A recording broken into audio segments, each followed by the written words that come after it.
Today we're here with Bryan Tabizon, and we're going to talk about memorial grave markers.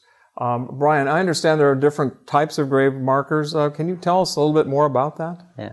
Well, essentially there's two types of grave markers.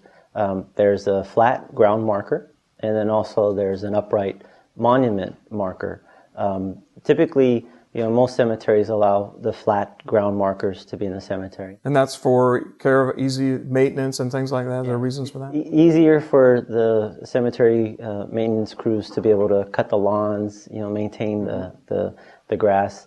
Upright monument markers, they typically are in special sections of cemeteries.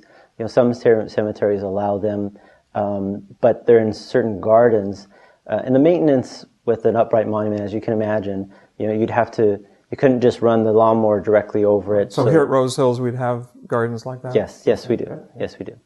And then markers also come in two different materials. One being granite, which is probably the most popular, and then also bronze, which also suits the purpose of the durability. Essentially a marker in a cemetery is supposed to be there forever. So both bronze and granite are very durable products that would fit that purpose of, being a permanent memorial. Well, I know I've been on the East Coast and I've seen granite memorials or markers that were from the 1700s and all. So forever's a long time. Yeah. Okay. Yes, it is. Now, what about other things on the markers? Are there other things you can add to it? Or? One of the greatest inventions that probably came in the last 15 or so years was the invention of the ceramic photo tile, which both of these two markers here show. The ceramic photo tile allows somebody or a family to put a picture on the marker. The power of a picture, as we all can remember, really, says a thousand words.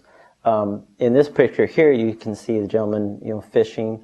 So a picture can tell a story about, some interest that the person had. Plus, it could also show future generations of a family what Grandpa looked like. Sure. I mean, these are very clear pictures, and I feel like I know a little bit about this guy in his fly fishing outfit just by looking at the picture. Yeah, so the picture definitely is powerful, and it does tell a story about that person.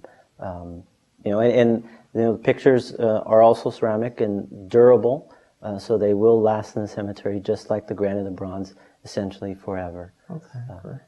Well, now tell me, we know a little bit about the types of materials and the different styles, but how do you go about deciding what to put on a marker? I mean, that seems like a process in itself. Yeah.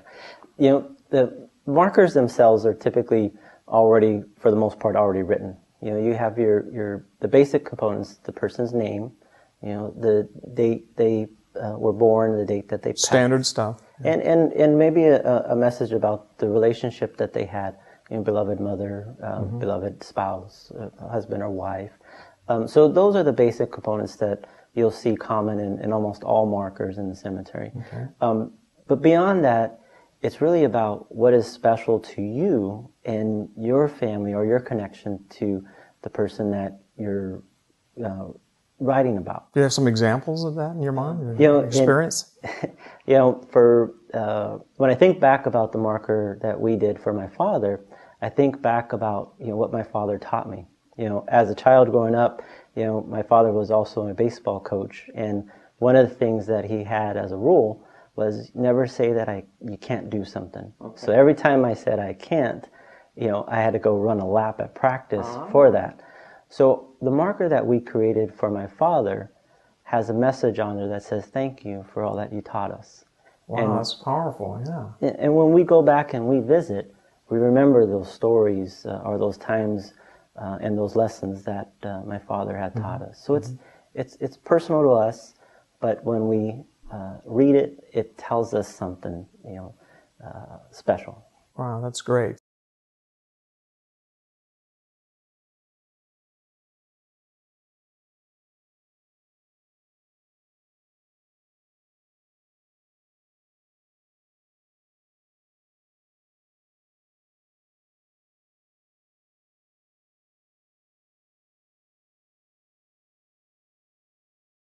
Bryan, thank you for sharing about the markers and about your personal story too. I'm sure this is going to be helpful for all those out there who want to know more about granite, bronze, memorial markers. Thank you very much.